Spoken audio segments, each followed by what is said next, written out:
super amazing conversation on the David Dujanovic show. We think, could we do like an extra 30 minutes on this?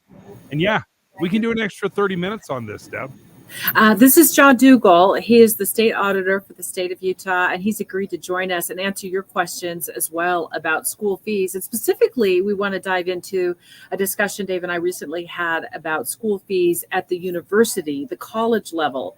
This all spawned from a conversation that I had with my oldest daughter who's enrolled at the University of Utah, John. And when we went over her tuition and the fees for this semester, I was blown away as to how much money I was paying in fees. So can you start by giving us some background on why it is that I paid $3,600 for my daughter's tuition for a semester, and then on top of it, I pay $1,000 in fees that I really wasn't counting on paying? Yeah, so I can't fully answer that question, but let me talk on what I do know. Okay. So starting back in 2018, we looked at fees when it came to public education, and the Legislative Auditor General also looked at fees over there and saw various problems. As a result of that, my office started looking at fees at cities, at counties, at the state, and including higher ed. And first of all, what we looked at were what they called general student fees, what you and I refer to as mandatory fees, because you got to pay them regardless. And for my daughter, who's also at the U, those mandatory fees add up to about 15% above and beyond what she paid in tuition. So she got a bill for $561 for mandatory fees. And those fees have a whole litany. But as I talk with various folks, they say different things. They say, well, one, these are for specific services that we're providing. Two, they say it's for students, student government. The students are driving these fees, and the students want to impose these fees for various activities. And then the other thing from my perspective is when I ask them the question, why don't you just charge it to those that are using the service rather than everybody? I start hearing the dynamic is, well, then nobody would do it because it'd be too expensive. So what that says to me is it's really about raising revenue on the backs of all students to provide benefits to a certain small subset of students. And so I think over time, we've gone down this path. A lot of people have paid attention to tuition. There's been a lot of focus on that. So it was easier to raise fees rather than raise tuition and deal with those dynamics because so many, and it's like taxes. We focus on taxes. So then, across the nation, we've seen various entities raising fees and using fees in lieu of taxes because taxes is a 4-letter word. It feels a lot like my checking account, John. It's a free checking account, but I've got a million fees. Is this where there's just no truth in advertising? Well, that's where I've had a lot of parents express concerns to me is, they got a scholarship or something else like that, and then their kid shows up at an institution and finds out, well, it only covered tuition. There's all these other fees, hundreds of dollars. In this case, you look across 2 semesters, that's over $1,000 in just fees that were piled on that some families hadn't budgeted for. They didn't know about it.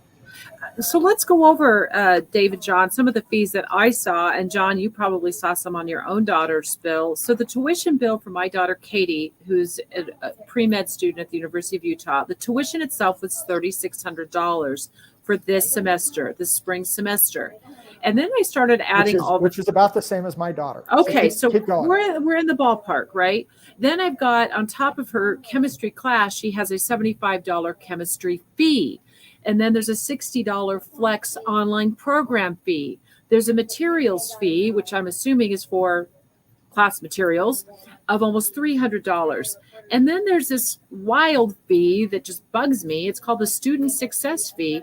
It's only $30. It's the least of almost all the fees that I'm looking at on her bill. And we haven't even gotten to the other mandatory fees yet. I'm not exactly sure what all this is for and why it's billed to me outside of tuition. Is it to keep the cost of tuition looking, I'll just put it my own, this is how I look at it, artificially low? And then you tack on all these fees and suddenly now I'm really paying almost $5,000, not $3,600. I have heard folks say that that's the case. They want to make tuition look low and then they add extra fees. It's kind of like flying on the airlines. Certain airlines, they have all sorts of fees that they start tacking on because they want that ticket price to look low when you're starting the process. Wow. My daughter, she has a $200 program fee for a program that she's no longer in. She's no longer in that program, but they still assessed her a $200 fee for it. And she has the $30 student success fee. And you would think student success would naturally be part of your experience. You wouldn't have to pay an extra $30 a semester to have success. Right. Okay. When I look at it, though, okay, so I'll play a little devil's advocate here. Dave, you've never done that before. I've never done this before. This is totally new water for me. But listen, if I'm doing a neuroscience program and I'm doing British studies, obviously the neuroscience is going to be far more expensive. There's going to be lab work. So maybe it's not such a bad idea to say we're going to charge a set rate for tuition, but if you choose to do a specialty or a very expensive degree, we're obviously going to have to pay more to professors and experts and labs. It does kind of make some sense to me that they're going to charge more. I don't think the British study kids should have to pay for some of those more expensive degrees. So I think that makes a lot of sense. One of the key things, and there's any of a number of ways that they could mix and match this thing. You could look at a la carte, where every course has a fee, but you know in advance, okay, here's what I'm buying. When you go walking into the store, you're not usually buying stuff where you don't really know, or you show up at the checkout register and then all of a sudden you're told the price of everything. You're usually being told the price of what you're buying along the way and stuff. And that's where, from my perspective, there's opportunities for higher ed to do a better job of helping inform students as they're going through the process. Here's what you're buying. Here's what it costs. Here's what you're going to get in exchange for that.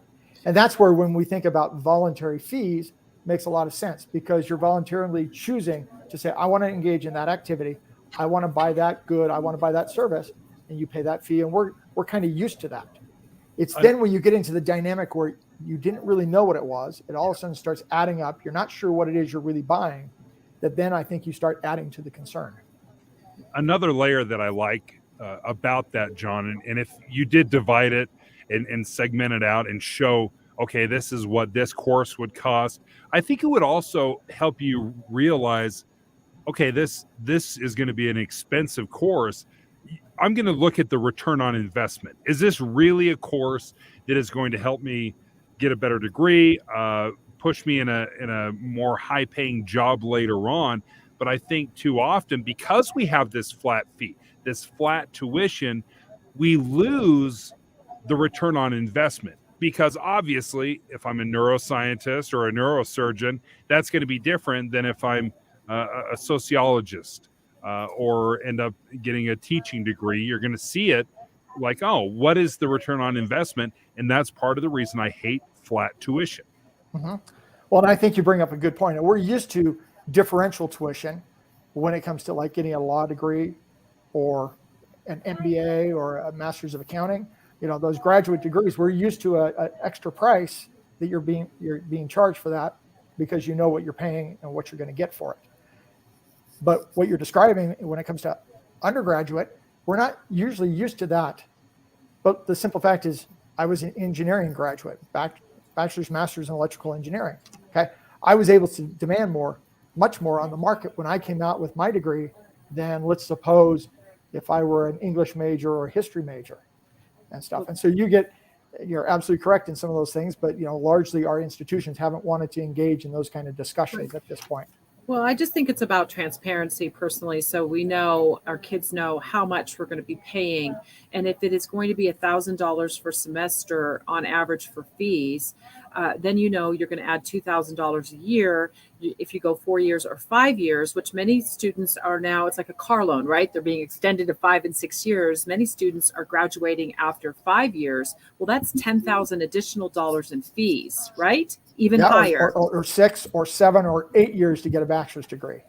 Well, and what Dave, you didn't really address is that those program fees are one thing. There's also a swath of mandatory fees that all students have to pay. How much did your daughter pay in mandatory fees? Oh, it's like over $500, John. And what did it say on the bill that she got? Did it tell her what those mandatory fees were? Well, actually, it just said mandatory fees. And then I had to go and excuse the crumpled up piece of paper that was at the bottom of the backpack. But these are the different mandatory fees, right? I got That's the the same chart. decoder. I got the same decoder. Well, yours ring is right prettier here. than mine, but let's go over these. I mean, every student has to pay an athletic fee of $82.69. I think Katie went to 2 or 3 football games, maybe at most. But no matter what, she has to pay almost $83 a semester for the athletic program or a computing and fee.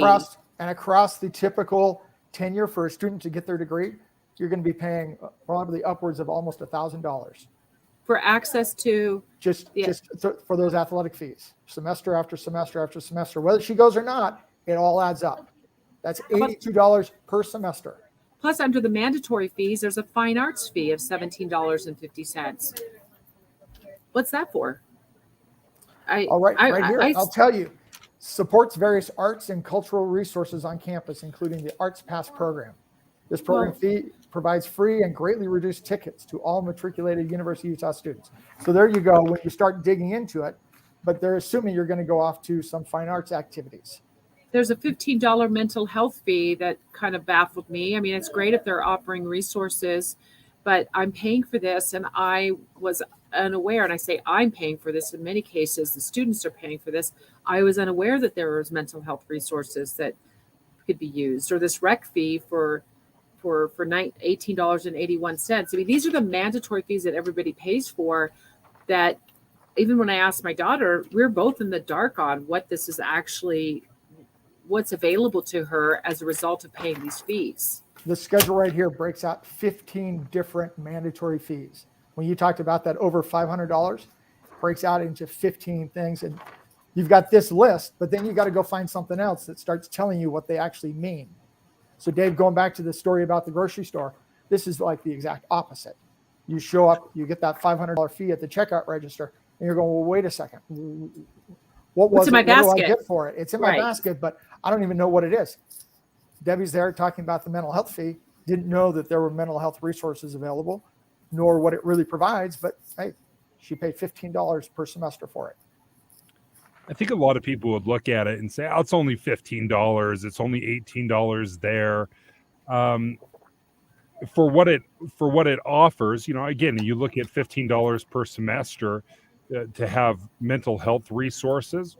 It seems like, a great bargain. But if you were to go individually and, try to get some of those services maybe privately, you'd be spending double or triple that per session. So $15, to have those resources, I think the university would probably argue and say, well, listen, I can't tell you everything that we have to offer. So you have to kind of educate yourself a little bit. Well, and one of the dynamics, though, is on the flip side, let's suppose you don't access the service. We talk about the burden of the cost of higher ed on the backs of students and their parents. And so then you start saying, okay, $15 here, $20 there, $80 there. It all starts adding up for those students, especially some that first-time college students. Parents never went. They're trying to put themselves through school. They're working to, pay for the tuition, pay for the fees. We then talk about student debt. All of it is a burden. And I think that's one of the other concerns is just when you look at the magnitude of the cost on the backs of the students. It's difficult to be money savvy as a student when you don't know what you are saving for, how much you have to save. And I do feel like the students, at least my student, could benefit from more transparency and specifics about how this money is being spent and what resources are available. If you say that I'm paying a $15 mental health fee, I don't even know if there are resources for her to use, Dave, to be frank. Yeah. I mean, we still use our own insurance to cover that. So why do I have to pay the university? I mean, I certainly, all of these programs on their face, fine arts. I love the arts. I mean, of course, I'm going to support the arts.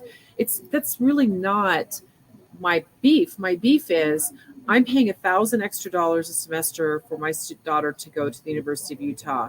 And I'm just one parent. She's just one student.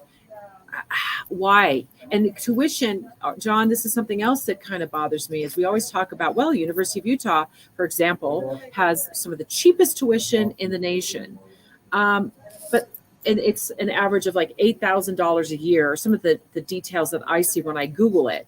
But I'm not paying anywhere near $8,000 a year. And Katie is not taking a full load right now, by the way, at $3,600 for tuition and $1,000, $1,300 in fees. She's taking a few classes. So what number are people using to come up with this tuition that I see when I Google tuition costs? Do you have any idea? So what they're doing, from my understanding, is they're going out there and they're taking the lowest tuition cost, and that's what they advertise. So if there's programs that have differential tuition that are higher, other things, those aren't typically factored in. It's here's the lowest cost of tuition, and it doesn't include fees in a lot of cases. And that's why when I described earlier, there's such a hyper focus on the tuition amount that it's been easier for folks to start levying fees for various activities. I mean, you're talking about the mandatory fees there. There is a fee for just shy of $120. It's the computing fee at the U. And the simple thing is this is for their learning management system, classroom technology, and other teaching and learning technology tools. Ask yourself, for the typical college experience, do you really think if the students woke up tomorrow and said, we don't want to pay that $120, it's going to go away? The university is not going to walk away from their learning management system. That's integrated within what they're doing. So it's kind of a fiction to pretend like it's not really part of that cost of going to school when you tuck it over into this other fee. And it's kind of a little silly to pretend like it truly is a fee when you know you're going to pay it regardless of what's going on. One of the surprises that I had when it came to fees, when I was going to college, I was on scholarship and I had a full tuition waiver. And I thought, this is amazing. I was getting a stipend as well. It was a great scholarship, but they still looked at me and they're like, student fees, pay up, kid. And I'm like, wait a second. I've got a tuition. I've got the waiver. I've got the stipend, and they still wanted the fees. And I think for a lot of parents and kids that maybe have a good scholarship, that's something that they totally forget about. Mm-hmm. Yep. And I know the universities say, well, we advertise it, but I know for a lot of students and their parents, they're not seeing it. However it's being advertised, they're not seeing it until they show up to start paying. Yeah, John, and one of the other dynamics I will hear a lot from folks in the institutions of, well, this gives more transparency. And I give them the example. I said, I could figure out what the price of every part in my car is. That doesn't grant transparency. Just because I know what the cost of that tire is and that little component and that piece of the radio and everything else, that doesn't add more transparency. It actually makes less transparency because I'm buried in a whole bunch of data. But really, what do I want to know? I want to know what that car costs and what it does for me. That's where transparency is. When I can start comparing, if you will, equal degrees or equal cars and the performance that they have, that's where there's real transparency for the students, not getting into the minutia of all sorts of things that are mandatory, that aren't really articulated to them, and they don't really understand. What I heard when the University of Utah called the show to just discuss this or walk through the fees with me, was that these probably aren't going to go away. But John, how do we get our arms around this so there is more transparency and that tuition isn't like smoke and mirrors for added fees? Low tuition costs look great on paper or on Google, but the reality is when you're stung by an extra $1,300, that really financially hurts families. Yeah. Well, and when Mr. Nolan was on, he talked about a fee that's not a user fee. From the auditor perspective, there's only two broad categories of fees that I understand. You got taxes, but when it comes to fees, you got regulatory fees and you got service fees. So we're not dealing with regulatory fees in higher ed. That deals with underground fuel tanks, things like that. So we're dealing with service fees. So all these type of things. So when he described a fee that's not a user fee, in essence, what he was describing was a tax. We want to charge all students so we can subsidize the activities for some students. And so ultimately what it's going to take is it's going to take parents and students engaging with their institutions to say, this is what we expect when it comes to transparency. This is what we expect in terms of the cost of higher ed. And then there needs to be a discussion about what is the burden on the backs of the students and what is the burden on the back of the taxpayers when it comes to the cost. When you look at the increased inflationary costs of higher ed, it's typically inflating much more than just the CPI. And so we got to start having those broader discussions. But too often, I think students are too afraid to push back against the institutions. They're told, regardless of what the cost is, this will be worth it. Take on debt. They're encouraged to take on debt, other things like that, which then at some point they got to pay for. And then they wake up. They wake up with a lot of debt. There's not a lot of students that I'm hearing from that are graduating with no debt these days. Do students have any recourse? Can they fight a fee that they disagree with, or that they say, I will not use this, I promise, take this off? Can you negotiate any of this, or is it just, this is what it costs? Right now it is structured. The negotiation deals with who you elect to your student body officers, showing up and letting them know that you don't want various fees imposed on them, or you want it structured in a different way. And that's what it takes right now. But I went off to a student fee hearing at Weber State, and other than the students and the faculty that were around the table making those decisions, I was the only person in the audience. There was nobody else. There were no students. It was a public meeting. In theory, students could show up, but that is how, the system is set up to have the students engage. There's probably a way that they could email their student government officers and so forth, but it's the squeaky wheel that gets the grease. And if you don't voice concern, that a lot of people just assume everything's fine. Well, and in the meantime, my Katie alone, it's like $1,000 a semester, which could add up if a kid's enrolled at the university, $12,000 over the course of getting their bachelor degree. And John, I know you're the state auditor. You've probably done the math on your daughter's degree and the fees as well. What are you looking at? Well, she's in the process of changing majors. So we're 3 years in, and now looking at significant shift. Now it's kind of it's a pivot to where she probably should have started. And she told me, Dad, I probably should have started here in College of Engineering versus College of Fine Arts.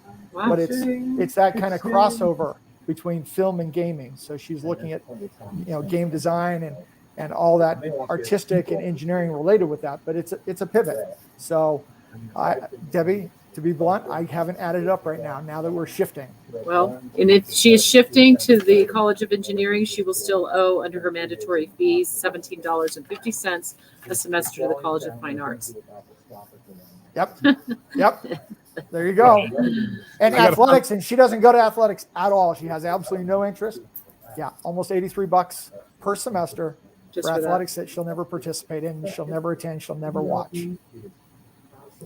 A lot of times people will look at an endowment that a university has. Can you explain a little bit what an endowment is, and could that be helped to offset or provide some of these services? Well, I think, Dave, what you're describing is there are various folks that donate to the institutions. And so the question is, could some of that be used to offset the cost of different activities, give scholarships, other things like that? Yeah, currently there are some activities where certain students receive scholarships in different activities. But those are in the hands of kind of the donor, what the donor chooses, what the donor targets their money at. And so in some cases that could help offset the cost. And in other cases, it might be used for other activities. You then look at, clearly our taxpayers in the state of Utah pay a lot to subsidize higher ed. And so a lot of this is also on the backs of taxpayers. And we often forget when we talk about the cost on the backs of the students that the taxpayers are heavily subsidizing as well. And that cost on their plate, if you will, keeps going up year after year after year.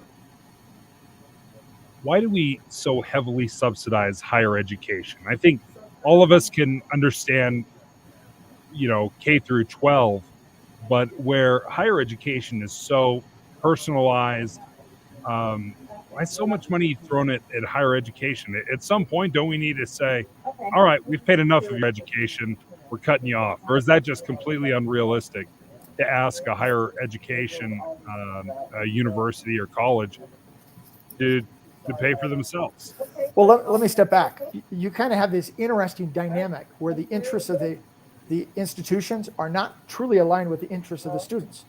Because right now, the longer it takes you to graduate, the more money they get from you. And if you graduate with a degree to nowhere, as former Senator Stevenson described, well, what do you end up doing? Oftentimes you go back to school for another degree, a graduate degree or something like that. So they get more money.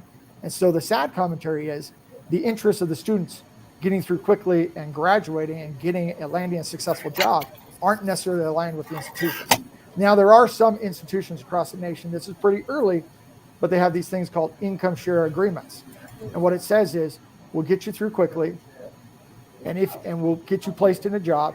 And if you land a job that's, let's say, pays $50,000 or more per year, then you'll pay a percentage of your income over a number of years back to pay for your degree. So you went through, or your certificate or whatever it might be. So you can go through without paying, and then it's on successful completion, then you start paying back. And all of a sudden you start aligning the interests of the students with the institution. I think that's a very intriguing idea, because it helps offset the cost when you're going through. You've got investors that are backing it. They want a return on their money.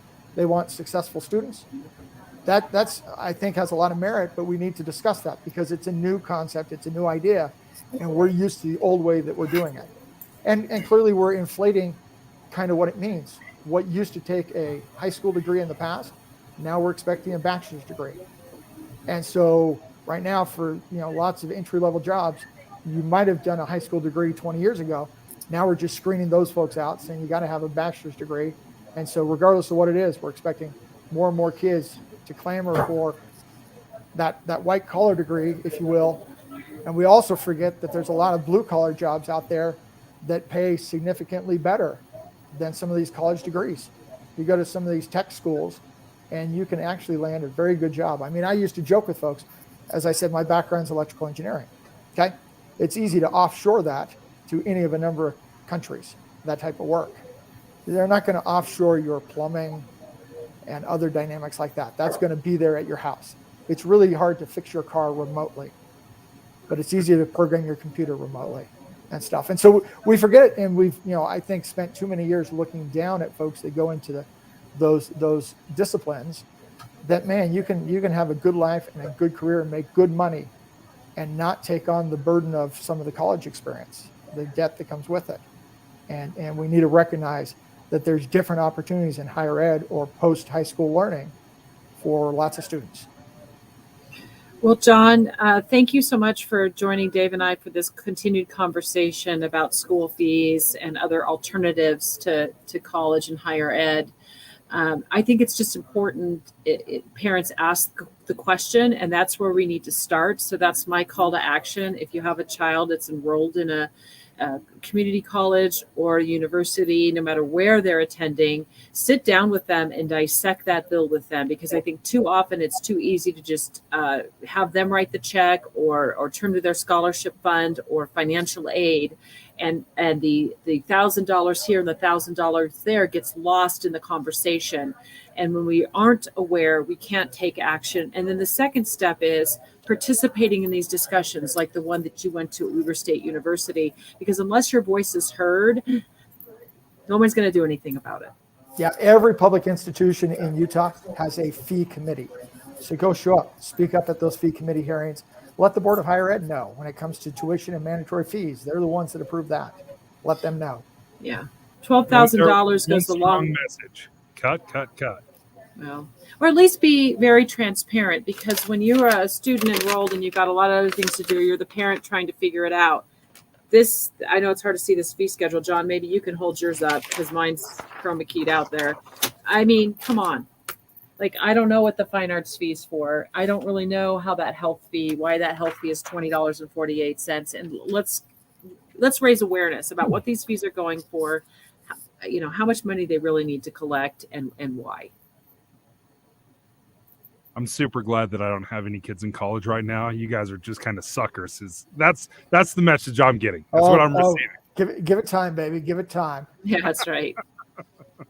Give it time. John Dougall, thank you so much. John. State Auditor, thanks for joining us. And really appreciate it. Thanks, Dave. Thanks, Debbie. So much great information. Yeah. The State Auditor has followed fees, both in higher education and in high schools, junior highs, elementary, everything. So thanks for being so outspoken on this issue, John. We'll look forward to talking to you again soon on our show. Sounds great. Take care. Okay, take care. Yep.